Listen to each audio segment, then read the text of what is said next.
Live your life, boy. Ladies and gentlemen, welcome to the Conspiracy Farm, where we don't start the conspiracies, we just add the water. And now, your host of the most state-of-the-art, most informed podcast on the interweb, I present to you Pat Miletich and Jeffrey Wilson. Ladies and gentlemen, are you ready for war? Yeah, rear naked choke a cocker spaniel, bro. You know what I'm saying? Bro. Change the neighborhood up. Conspiracy Farm. Go. Check it out. Sonny is here. How are you, my friend? I'm doing good, Jeffrey. How are you? I'm good, my man. So good to see you. So good to see you. Just awaiting Patrick J. All right. Can you hear me okay? Is technically challenged. Yes, I can hear you great, my friend. Let me get Pat in the mix. All right. We're doing it live, so there's always these little hiccups, so don't sweat it. First world problems. Yeah, indeed. Yes. How have you been, though? You been doing all right? Yeah, man. Pretty busy. A lot of trainings picking up quite a bit and, working on a number of projects. So, yeah. I can only imagine why training's been picking up. Yeah, there's objective reasons for that, obviously. Yeah. Well, and just for people who've been asking, where the fuck are we? Where we been? I mean, we've still been posting, not as frequently, and especially not necessarily on YouTube, because for obvious reasons, because YouTube is YouTube. But Yeah. we're setting up a podcast network. It's called That Podcast Network. Where if you go to our YouTube page, which was the Conspiracy Farm page, you will now find it's called That Podcast Network, where all of our works are under there. It's the Conspiracy Farm. It's Everything Combat. It's my show. It's me speaking to you, and we're going to start growing those shows, finding up and coming shows which we feel might be able to be some cool shit coming down the line and help maybe benefit from a little bit of our platform. We've carved out a little bit of a nice network here, fan base, millions of listeners, over 100 countries, and we have Pat Miletich joining the stream here. But yeah, for everyone who's been wondering where we are, that's where you can find most of our stuff now. It's under That Podcast Network. Our RSS stream on Spotify, iTunes, all of that stuff is going to be under that moniker now. The Conspiracy Farm is going to be a part of it. Patrick, how you doing, my friend? I'm good. I'm going outside because I think I might have better reception, and I'm going to plug in out here. Apologies for the technical difficulties. I moved into a house built in the 1890s, so we're trying to update it. So, here I am, buddy. It is what it is, man. First world problems. But yeah, people who wondered where we've been, we haven't really gone anywhere. We're just working, living our lives, trying to prioritize in this madness. And, our guest tonight is someone who we've talked to so many times. I love Sonny Puzikas. I love this brother like midnight loves the moon. Again, when we've had him on, man, a while ago, just kind of picking his brain on how he became who he is. We had him on an episode talking about the Beslan massacre, specifically about that. And kind of most recently, when all this kicked off, we were kind of hypothesizing and theorizing on where this could possibly go. And his background is important. His background is very important in today's society. What's going on? I think it's very important to divulge that, right? Well, former Russian Spetsnaz. The guy is super tried and true. If you listen to him on other episodes, he's just a badass motherfucker who's a fan of freedom, oddly enough, having fled from the madness that he fled from. And again, we've been talking about the possibility of where these things could go. And if people who are fans of the show, you've heard our episode with G. Edward Griffin talking about Yuri Bezmenov. We've heard about Agenda 21. Sonny, welcome to the show once again, my friend. And I strongly suggest you guys check out some of his last several posts around Election Day. Was very, intense very shit, man. Intense shit, and his lives are very intense shit. Sonny, welcome. Obviously, brother, love you, man. Glad you've taken the time to come chat with us. Assuming things are what the media is going to say, is that we now have a President Biden, Kamala Harris administration. Knowing all the context of what we talked about, and ladies and gentlemen, go watch the other shows to catch up, if you will. If that's the case, what the fuck have we done?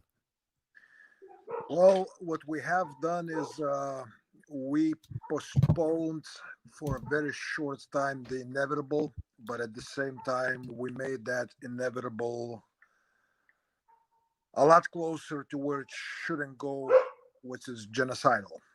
And It's sad, but I still don't believe. I still don't think that it's gonna end up with media's push narrative of President-elect Biden. Thank you.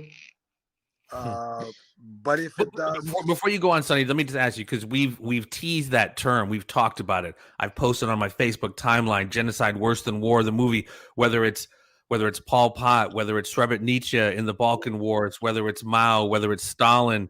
When you start talking about genocide, that doesn't happen overnight. Why do you use that particular term, genocide? What do you see to make that assessment?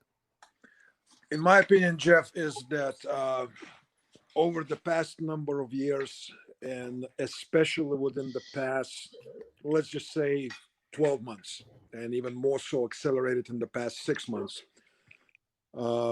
America, I mean, you can say American society is closer to becoming what I sometimes refer to as a sectarian society.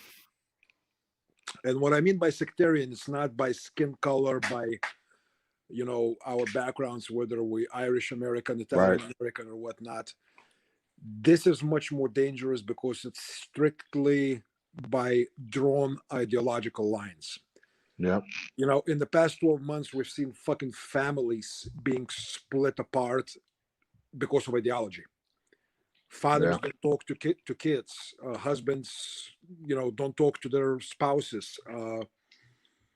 I haven't seen this. I've seen sectarian violence, in its worst, but I haven't seen to where people of the same blood in the same household would become pretty much a fucking cutthroat mentality strictly because of ideological differences. Right. And, That's so crazy. Yeah, that's so crazy. Trying to talk now to some people on the other side, that people that I've been friends with for years, people that I've done projects with, movie people and so forth. It's pretty much after they started believing that Biden is president-elect. They're kind of like openly laughing. They go like, "Hey, what's up with those liberal tears?" It's almost like they're saying, "We're gonna be watching you being slaughtered." And I just kind of smile, and I don't think they know where they're going. I don't think they have a slightest clue what it looks like and what it can become. Right. But I think we are at that irreversible edge of us becoming sectarian society along the ideological lines. Are we? And that's fucked up. And that's what we've talked about, the certain kind of inevitability of whatever comes out of this. Who knows? But the war, the civil war, if you will, the unrest is almost inevitable. Now we hear people. Jeff, let's not be soft. It's not almost inevitable. At this point, I will go on the brink and say it's absolutely 100% inevitable. Yeah. Because here's my belief, Sonny, and you tell me what you think. I think that inevitably the court is going to overturn this. It was absolutely a corrupted election. They're going to push it to Congress. Congress is going to vote. Trump will be put back in and reinstated. And then the proxy armies of Black Lives Matter and Antifa will be unleashed. And then the chaos starts. Now, the one thing that gave me, and I said this earlier to Jeff, that gave me some hope is that Trump fired Esper, his defense secretary, in knowing that he's going to have to deploy the Marines, the United States Marines, on the streets of the United States. And it's going to have to be, they're going to have to butcher people. They're going to have to kill people. And that's what we're headed for. I mean, is that fairly accurate in your mind? I'm really not familiar with the new defense secretary, besides knowing his background as far as his service and his specialty. Right. I don't know much about his ideological stance and all that. I see this as a feasible possibility if Donald Trump is, so to speak, as you said, reinstated, which I think there's nothing really to reinstate here. I think election-wise, this was as fucking banana republic as it can get. Absolutely. A lot of people started posting. You go like, so if this election was rigged, how come all the Senate and Congress, things didn't shift towards the left. Actually, the right won the seats. Well, you don't want to Seats in make it that Congress and obvious, the right? Besides the 188,000 votes that suddenly clicked in at 3 a.m. Yeah, it's strange things happen like that. It's American democracy, I suppose. But the thing about this is that while some people on the right may be celebrating the fact that U.S. military may be deployed to the streets, I really don't see the cause to celebrate, because we're Right. gonna live with that for decades to come. Well, and that's Right. what I've said, Sonny. All summer and for years, we've heard about UN on the streets, martial law on the streets. We're like, fuck that. That's not cool. We're never going to accept that. But they create a certain condition that ordo ab chaos, the Latin term of creating the order of the chaos. They created the Hegelian dialectic of problem, reaction, solution. We've been watching all summer these guys trick off, burn shit down. These governors, these mayors, they're not doing shit. Police are Giving standing stand-down orders to law enforcement. If they do get arrested, they're released. Is this not? I mean, as we were talking earlier on another show, I don't want fucking federal troops or military on the streets, but have they created a situation where sound-minded, normal individuals like you and I are like, somebody do fucking something? Because there's no way. And I think this is a part of the larger psychological operation, in my own opinion. It's been allowed to go like this. So we ask for some measure of troops on the ground. And it's not. And I think that creates a slippery slope then of a police state that we don't even. If Trump is reinstated or rightfully stays as a president-elect, I think the issue is going to be this. He's going to have to make one of the two very shitty choices. One of them is let us handle what's going to start happening on the streets. Us meaning very possible, yes. Yeah. And that, my friend, is going to take us into genocide of epic proportions. Proportions. I'm talking for generations to be remembered, and people will seek revenge. People will seek to even the score. His other choice is the one that you mentioned, Jeff, and I hate the thought of it, of U.S. military on the streets, possibly for months to come. Yeah. But if he doesn't do that, the sectarianism will become almost genetic fucking level for generations to come. Yeah. Well, so he's going to be left with two very few choices. Kind of pick, pile of shit or pile of diarrhea. Which one you want? Sonny, in our last conversation, though, here's the important part, is that we spoke about civil war and we spoke about global war. And you were very clear to say that America can survive and come back from civil war, but the world does not come back from global war, right? So, and I agree with you on that stance. So, look, I think there's over 3 million veterans who are ready to go to work if we have to. Look, I'm just a dumb caveman. I know how to operate a gun. I know the dangerous end and I know the safe end. I know I can shoot okay. And I know that I'm a fighter at heart. I don't want this to come to this. But if it does, I'd prefer civil war over global war, right?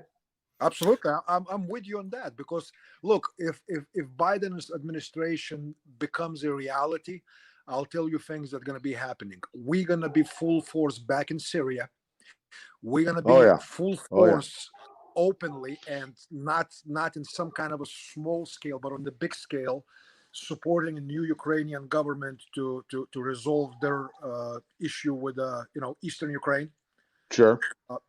Buddy, that draws us so close to irreversible on the global scale that it's not even funny. Right. Yeah. When it doesn't even have to be mutually exclusive, right? We could still have a civil war and a global war. It's not like one, we might have one without the other. We could easily, and that's what people are saying, the racial war, the civil war that we're seeing is going to merge into a larger class warfare.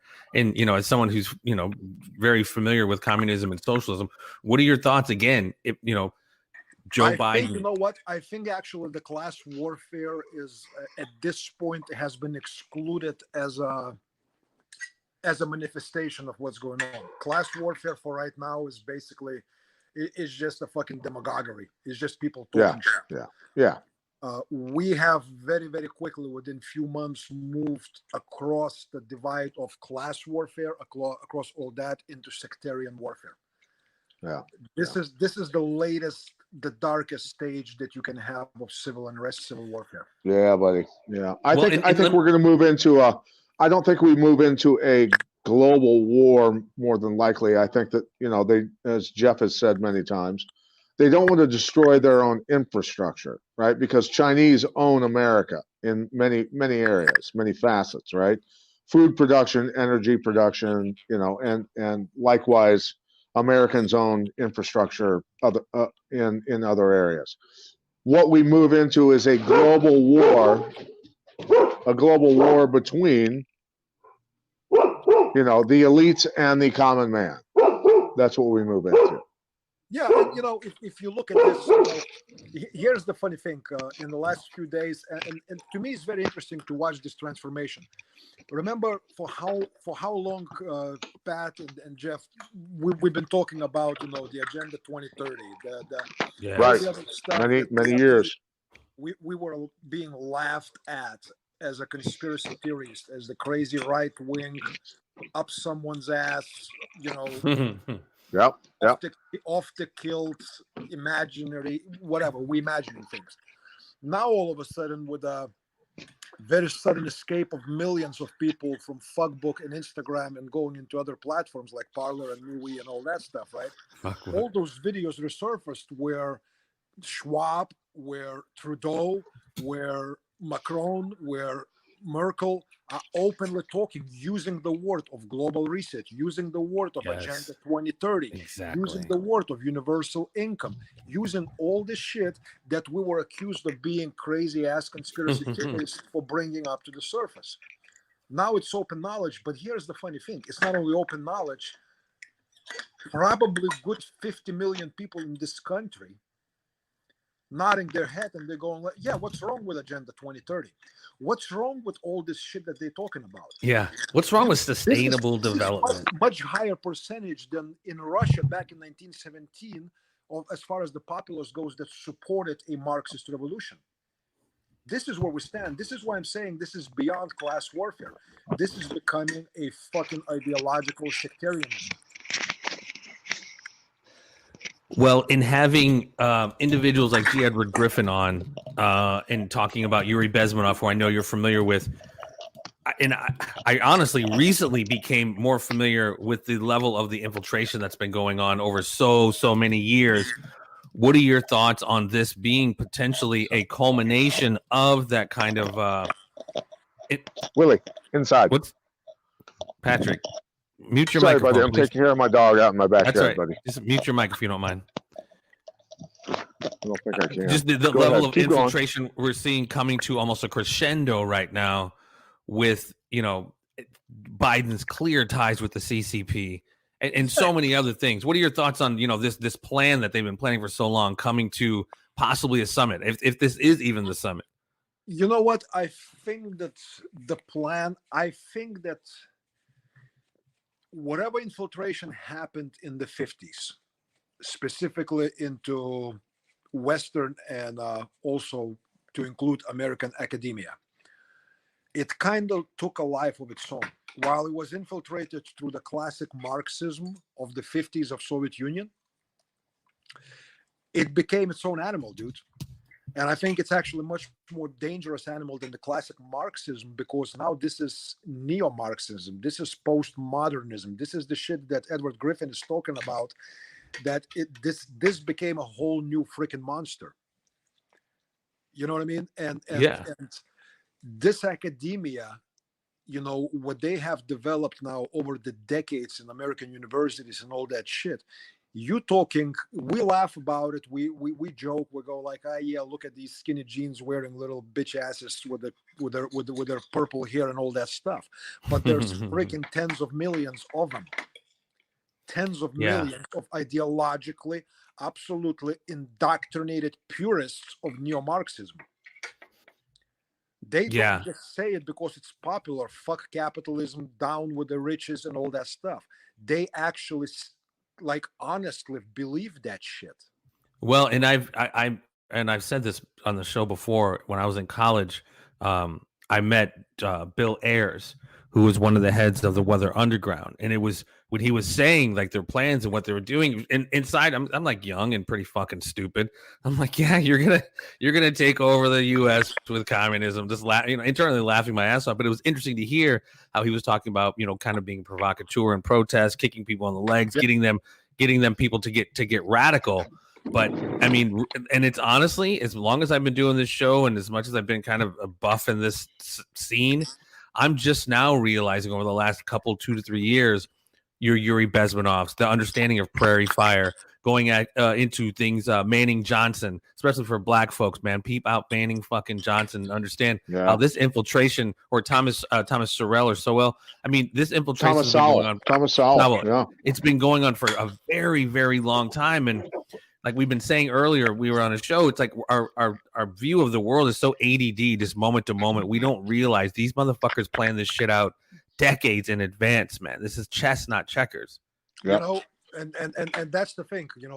I'm glad you mentioned chess versus checkers. Chess is you can say it's a national pastime in Russia. And when you look at Russia per se, and even Soviet Union in its later years, they stopped playing the game trying to change America.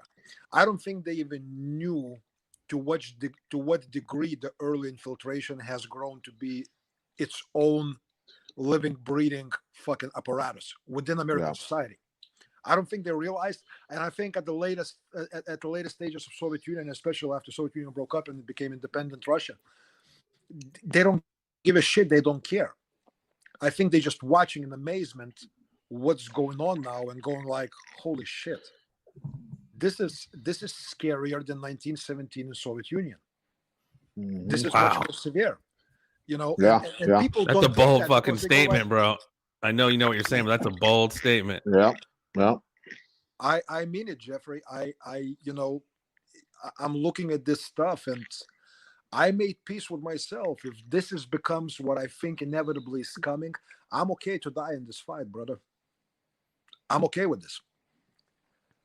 Because if this becomes what they trying to achieve, I don't think they even realize what it's going to become. It's almost like they blindly fucking shaping the statue without knowing what it's going to the monster they're creating, right?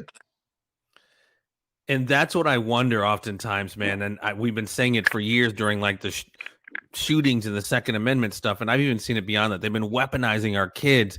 I have a friend that I, work with, 22 years old. He's like, man, I'm in love. I'm fucking pussy whipped. And my girl, she's talking to me about fucking communism and how capitalism is and shit. Like, do these guys really understand, show me when it's worked the fuck out. They're about to find out, bro. They're about to find out through warfare. And that's what I'm wondering. Why? I mean, how is this taking hold? If anybody's paying even halfway attention, show me when it's worked out. Did it work out for Mao or fucking Pol Pot or Stalin or how it's worked out in China so far?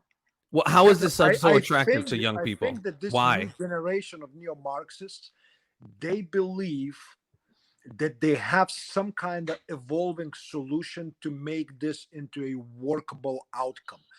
I think they feel important, Sonny. I think they feel important. It's not important. I think they are so hungry for control and power that I think this is where the biggest danger lays, because it's the control, it's the power, is the empowerment that people like that feel when they have control. Yes. And if folks think that this is going to be some long-lasting, very soft transition into more integrated, accepting, and everything else, this utopian fucking society, I have news for you. It may start slowly, but that slow will not continue for more than a year. Then it's going to be like a fucking free fall driven by gravity into darkness that people cannot even fucking fathom. Yeah, bro. Yeah. Mandatory everything, right? Mandatory everything, and it's not just mandatory. You know what I mean? We already seen in the past 4 years, slow introduction, and more importantly, not introduction, but acceptance of probably 30% of American population. Think about that. American population that swears by First Amendment. We accepted the bullshit of hate speech. Yep. Yep. We accepted 30%, at least 30% of American society accepts hate speech, thus limiting what you can or cannot say. Or shit like free speech zones. Once you accept 2 paragraphs of fucking anything that you declare hate speech, you right there in 1920. Yeah. You're right there in 1920 because you look at the fucking red flag wrong way and you're going to gulags, motherfucker. Yeah, yeah, absolutely. And we've got the Canadian government. I just saw a speech by Justin Trudeau. Yeah, that's announcing that dude, speech is from 7 months ago. Yes, it is. It is. And he's announcing basically isolation camps and mandatory this, mandatory that, a global reset. Yep. And look, I sent that to my wife, who's Canadian, and she forwarded it to all of her people. I said, "You better get your mother out of Canada, bro," or to my wife. Bro. Bro, not bro. No, my sorry. daughter calls me bro too. Don't worry I'm about gonna it. send you through email, Pat. I'm gonna send you through email a actual document from meeting within the Canadian ruling circles that have been forwarded by very dude, they're forming gulags. They are. And they have preset stages with pretty much exact dates of when things will be kicked in. Well, and I even hear Trudeau needs to be hung, bro. Trudeau needs to be hung publicly. Yep. I've heard there's CCP tanks or military up there already. I don't know anymore. All this information we get inundated with, you never know the veracity of it. But and in Mexico potentially. Yes, on the southern border. I don't have like any hard proof of that, but I have an actual document that I was sent by very, very affluent people in Canada that looking to come over here and train and learn and leave that shit. And they have enough money to have those connections to receive that information. Kind of people that have their own islands and private jets, that kind of stuff. And our Canadian, we pray for our Canadian friends. I know that. Yeah, we sure do. But here's the thing, because they better suck it up, man. We're not that far behind, brother. I know that. But here's the thing. Look, I want your analysis on this because you don't get the vaccine. They take away your banking rights or your ability to go to concerts or whatever it is, right? Electronic rights, this and that. But we still have our guns. How do we change this? How do we do this? How do we do that? At some point, people are going to become violent, right? There's just no doubt about it, right? So who do we go after first? Do we clean out the media? Do we, do? No, I think media. Here's the because the media is the narrative, so we have to change the narrative, bro. Narrative has already been. People that matter, people. But if you take over the media and suddenly start broadcasting a new message, you can change minds. Done their job. They indoctrinated people. Now it's just repeat to dumb down the ones that are gonna be scared and sitting on the fence regardless of what's happening. Right. That's it. Media, as far as I'm concerned, once we're done with everything, they should be the last ones, and it should be live on the live national television. Yeah, right. But imagine this show, Sonny. Imagine this show with you, I, and Jeff on NBC or CBS or ABC in the morning, broadcast, waking people up. Yeah, I mean, I think that there is a objective reason for that to happen at some point, but sure. The thing about it is this is where a lot of folks are wrong, because they go like, oh, look, man, American law enforcement, federal agents and all that stuff, they swore the oath to protect the Constitution. You're talking about the same guys that were going and arresting people for not wearing masks and opening gyms? Sure. Because we were told that no cop would do that and enforce those bullshit things, right? Yet thousands of them did. Sometimes the whole fucking departments. Right. So what's up? Here's the Well, thing. When their retirement plan, their retirement plans are at risk. Of course, they're going to. Well, you know the saying. You know what's the most important job of the government employee? To keep a government job. Yeah. 100%. Bingo. Government's job is to expand and grow itself. It's endless amount of money from us. Sure. Claims. That's it. That's their most important job. Now, are many of them that are conscientious constitutionalists and all that stuff? Yes. But even those guys, they're going to have some very hard choices to make. Very hard choices to make because they're going to have to betray their families' need to be fed, provided for, and so forth, to be moral, to be ethical, to live by U.S. Constitution in the country that they have sworn to protect against all enemies, foreign and domestic. But when that domestic enemy is the one that writes your fucking check and insurance for your sick kid and so forth, guess what? You do have a hard choice to make. We can pontificate about fucking morality and all that stuff all we want, but at this point it becomes very much human individual choice. Right. And the thing that I talked about the society becoming this primal freaking sectarian. That sectarianism is already within law enforcement. They have a separate sectarian, portions of law enforcement. That one of them is pretty much going like, I don't give a shit about anything else. I'm gonna keep my job and doing what I'm told to do, and they will. Right. And we've seen that. Yeah, we've seen that. And it's crazy because, like, again, I really kind of familiarized myself with the whole notion of the machinations of the Bolshevik Revolution, releasing prisoners, removing the police. And it was just like so stark to me because around the same time I was reading Yuri Bezmenov and talking to G. Edward Griffin. I'm like, holy fuck, man, like we are lockstep in this.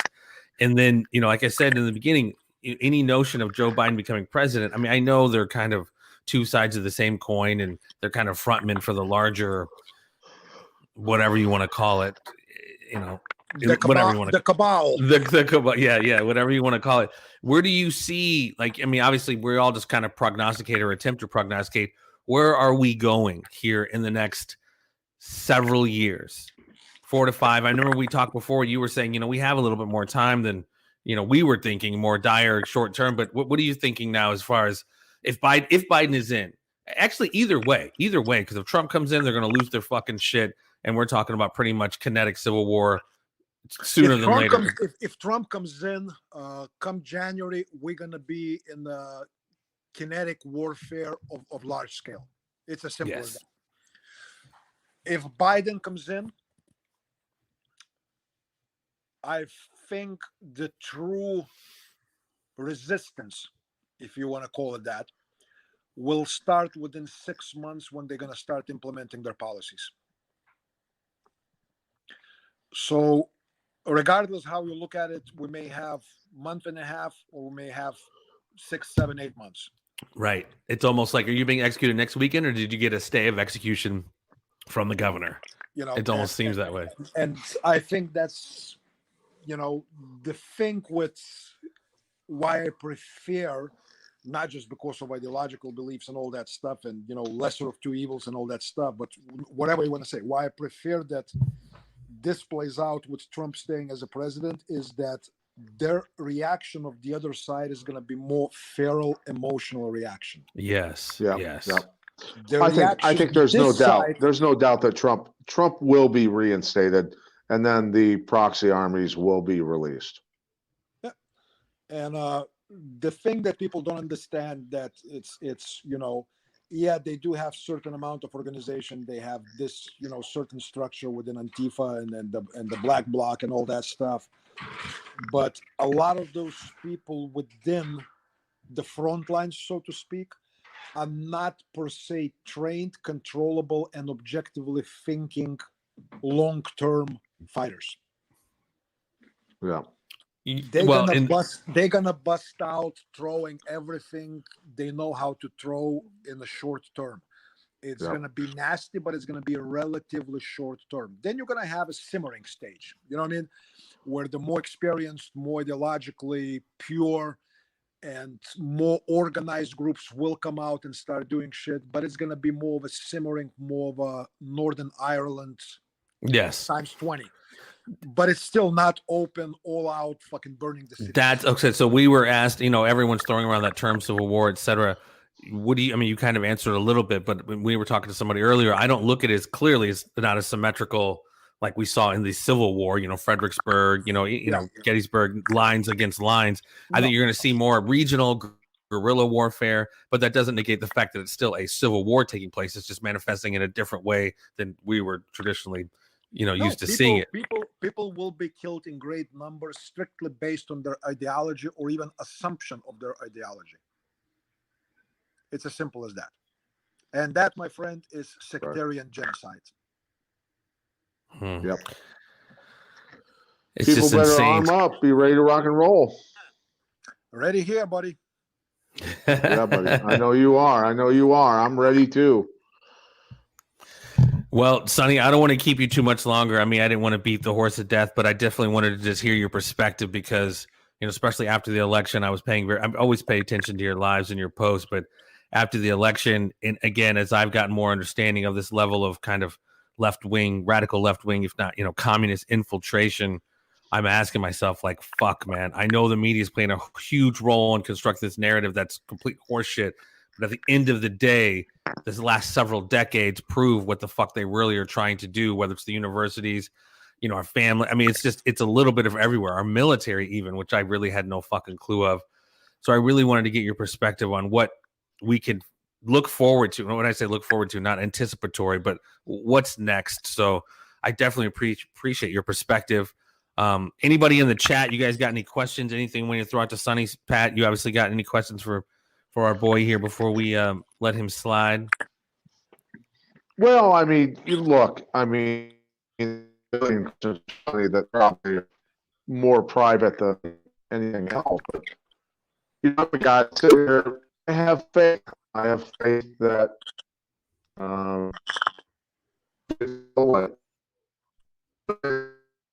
you're getting a soft spot, bro. You're breaking up like a champ.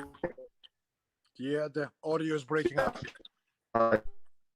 He's in his farmhouse now. He's out in the sticks. I'll sign out. I guess he's dipping out. I'm good. Well, we're about ready to head out anyway. But yeah, it's always a pleasure to have you on, Sonny. Definitely want to check back with you very soon because a couple months, as soon as if Biden gets inaugurated, and this is actually the kind of the administration we're going to live under. I don't know if this is going to be one of those things where they just go back to being globalists and BLM and Antifa just become useful idiots and lined up on the wall, like Yuri Bezman have said. I saw that one of the heads of, I think it was BLM, she's demanding a meeting with Kamala and Joe. What's my place in the next election? And, I don't know if they're going to have a rude awakening because I'm sure it's going to be like, well, we're done with you. You served your purpose type shit. What do you see going down? I don't know. I think that what we refer to as the globalist agenda, which they're gonna milk if Biden administration becomes reality. They absolutely gonna use the COVID. They're gonna milk it to the fucking bottom. Oh yeah, gonna milk it to the bottom because this is their vehicle to bring in the shutting down and closing down number of businesses, under the disguise of stimulus checks to softly start introducing universal income. And that's the reset. And after that, it's pretty simple. They're going to start talking soft talk of implementing, common sense gun control. Whether it's going to be real or if it's going to be orchestrated, there's going to be some kind of event that's going to be put under the umbrella of right-wing, white supremacy, resistance, reactionary, alt-right, fascist action. And they're gonna put it out to their fucking media as this is the proof why we need the common sense gun control, and they're gonna try to implement that. And I think that's gonna be the red line. Well, and then with the red flag laws of what you post online get you in trouble. I got a question here from Freya Valentina. She wants to know, in your mind, obviously you're not Vladimir Putin, but what do you see as Russia's plans in this, or their next move of embracing? From your perspective, do you think they would rather have Trump, Biden? What do you think their plan is? And obviously they're big chess players too. How do you see the things playing? Absolutely, in Russia, it's unequivocal within the circles of serious people, and I'm talking people in intelligence, military, business circles, and I would assume, obviously, I'm not an insider by any means of the inner circles at the highest level where Vladimir sits. Trump is the preference because of his stance against the agenda, against globalism.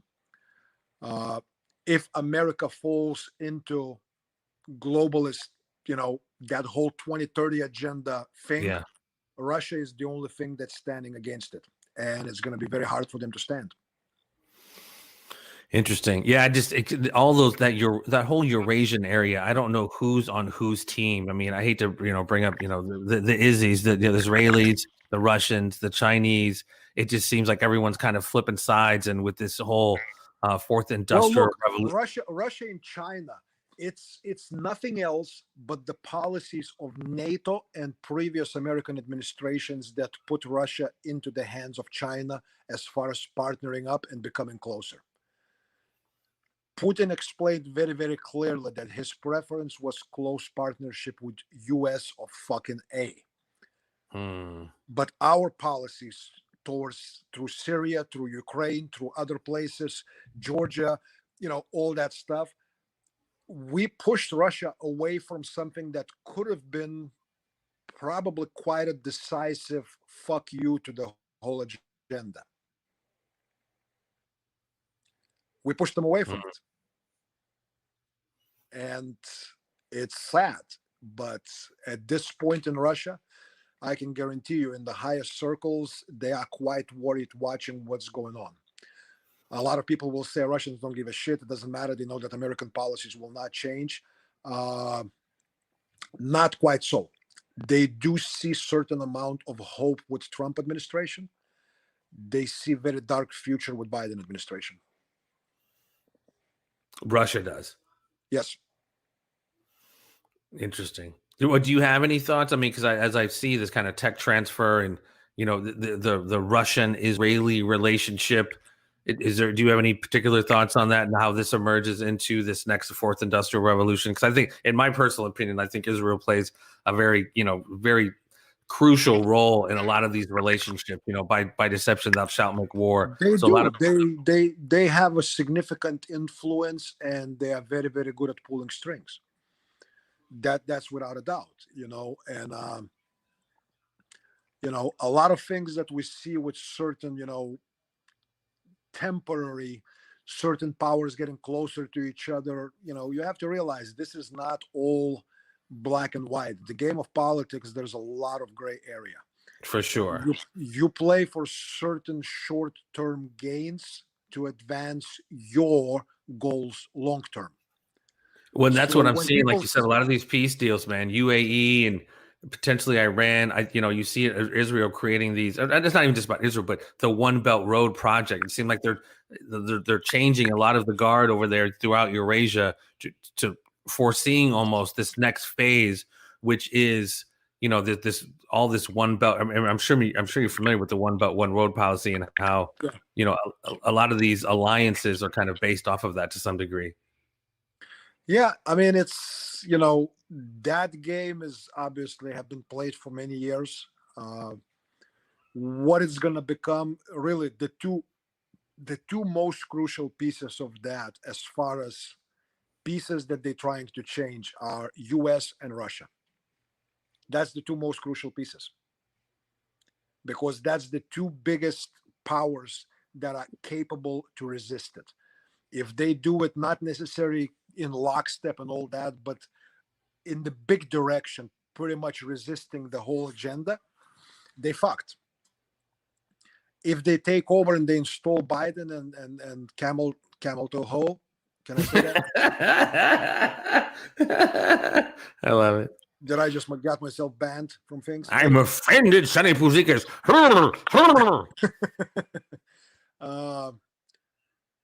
Russia is the only thing standing at that point, and us, American people. And that's not a happy place, but we're going to have to do what we have to do. It's interesting, man. The grand chessboard, as Zbigniew Brzezinski wrote about so long ago, making sure that the U.S. always has some kind of foothold, some kind of place in Eurasia. They don't want anywhere in that area to expand and blow up, whether it's Iran, and we've seen the war on terror, but now we're looking at China blowing up. But it's just like, for me, it's like, who's on whose side anymore? It seems like everyone is literally flipping sides, and it's really hard to get your grasp on like what's really going on. And then you got your media, controlling fucking narrative throughout the globe. So it's really hard to dissect this. That's why it's so, for me, experience, like when someone like you, or you've seen this lay out. And for me, I'm seeing this play out as some kind of literal, communist socialist kind of insurgency to take over the world, because not just, I guess, Russia, they've been looking at the implosion of the US for a long time, and the level of infiltration's been going on for such a fucking long time. It's just yeah, hard to extrapolate all this shit because there's so many moving parts. It's almost like a wicked spy novel, but it's absolutely fucking real what we're dealing with. It is very real, man. We asked for it. May we live in interesting times, and by God, we live in interesting fucking times. We absolutely are. Sonny, give us a shout out. Where can we track you down, find out what you're up to? If anyone wants to go on and do some training with you, where could we find out what you're up to, my friend? Okay, well, my website's still the same, sonnypuzikas.com. I am still present on the commie social media, the Instagram, the Facebook, and all that stuff under Sonny Puzikas. But I'm migrating quickly and forcefully into the realm of Parler and MeWe and ThinkSpot and other platforms that are not controlled, that are not censorship based. So Sonny Puzikas, just about anywhere you go, if you enter that, if I'm on there, my name will probably pop up. But as far as my training events, everything is posted. That's publicly open for public registrations on my website. We're adding quite a few new events. Training is taking off significantly. A lot of people asking for training, a lot. Corporate clientele, groups of people, individuals, rich people, small groups of business owners. It's becoming pretty much, I really starting to have to juggle my calendar quite hard. Well, it was definitely hard to track you down here a little bit today. And, I definitely appreciate the fact that you're busy. Pat and I are gonna have to get down there sometime and do like some full on coverage of that training and hanging out with you, man. It's I can only imagine why people are deciding to get their training shit together. We are living in crazy times, and I appreciate your time so much, as well as your insight. It is so invaluable to me. It's really kind of a novice at this game. I'm kind of bush league, surface level conspiracies, maybe some deep dives here and there, but I've just come to realize the certain level of real infiltration on so many different levels, whether it's the rabbit hole goes deeper than we could ever fucking possibly realize, and nothing is as it seems. So I appreciate you, my friend. Don't you find funny that, Edward G. Griffith talked about it, 30, 40 years ago? How crazy did that shit sounded back then? But we're actually watching it as if he wrote the fucking script. It was literally, that's exactly what I said. And I've often said, only through historical perspective do we realize, like, holy shit, that's, because we become conspiracy theorists or whatever it is when it hasn't been validated. And, a lot of, not just us, but a lot of people who've talked this shit for a lot of years have been kind of taking victory laps to some degree. And for me, it's not about necessarily being right. I just want us to be informed, dude, because I just don't want us to keep getting clown like Krusty, because the stakes are so fucking high right now, higher than in my personal opinion, they've ever been in my individual life. But anyway, like I said, everyone, if you've missed us, we are on rockfin.com. We still are on YouTube. We've switched our name to our larger network, that podcast network. And you can find all of our shows, The Conspiracy Farm, It's Me Speaking to You, Everything Combat, and we're going to be adding more shows. So if you've been wondering where we are, I'm sorry, we life happens. So if hopefully you guys can appreciate that, and we definitely appreciate your patience. And Sonny, again, man, thank you so much. Keep knocking out those Facebook lives, because I love sometimes closing my day watching you drive home from work. And hopefully we can link back up with you very soon, my friend. Sounds good, brother. I appreciate you guys having me. All right, Sonny Puzikas, big fan of the show, huge fan of his. Peace and so much love, you guys. Stay tuned. There'll always be more. Peace and love. Thanks, bro. Thank you, man.